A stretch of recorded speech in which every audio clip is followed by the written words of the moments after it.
नमस्कार दोस्तों, आज की हमारी कहानी है भूत की लाश। बहुत पहले की बात है। जमालीपुर नाम का एक गांव था। उस गांव में दिनेश नाम का एक आदमी रहता था। उसका एक 5 साल का लड़का था और वह एक बहुत ही खतरनाक बीमारी से जूझ रहा था।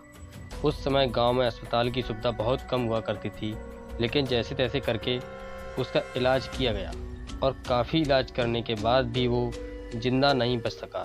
रात में उसकी मौत होने से दूसरे दिन सुबह ही उसका अंतिम संस्कार करने का निर्णय किया गया। उसी रात को बगल के गांव में मोहन नाम के एक आदमी की कुएं में गिरने से मौत हो गई थी।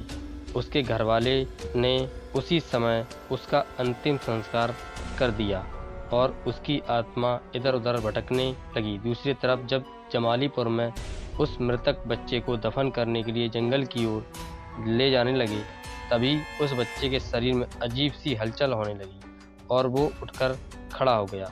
ये सब देखकर सारे गांव वाले दंग रह गए और खुशी के मारे झूमने लगे। लेकिन लोगों को ये नहीं पता था कि उस बच्चे के शरीर को किसी और आत्मा ने जकड़ रखा था। उस 3 साल के बच्चे में 20 साल के मोहन की आत्मा घुस चुकी थी।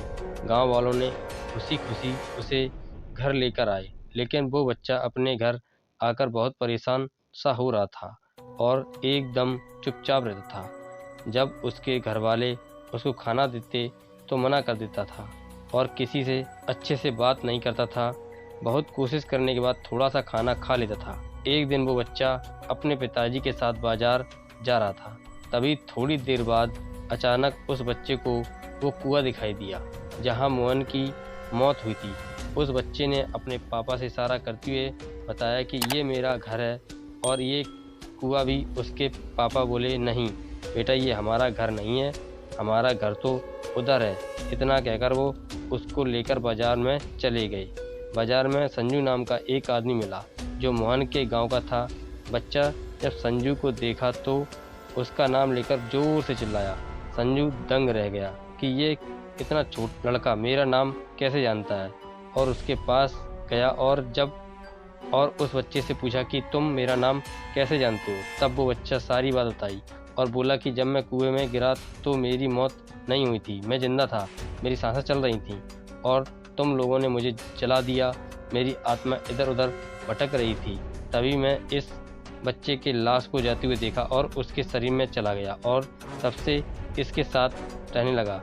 दूसरे दिन संजू अपने गांव में ये बात को फैला दिया कि मोहन मरा नहीं बल्कि जिंदा है। ये बात सुनकर मोहन का पूरा परिवार बहुत खुश था और उससे मिलने चले आए।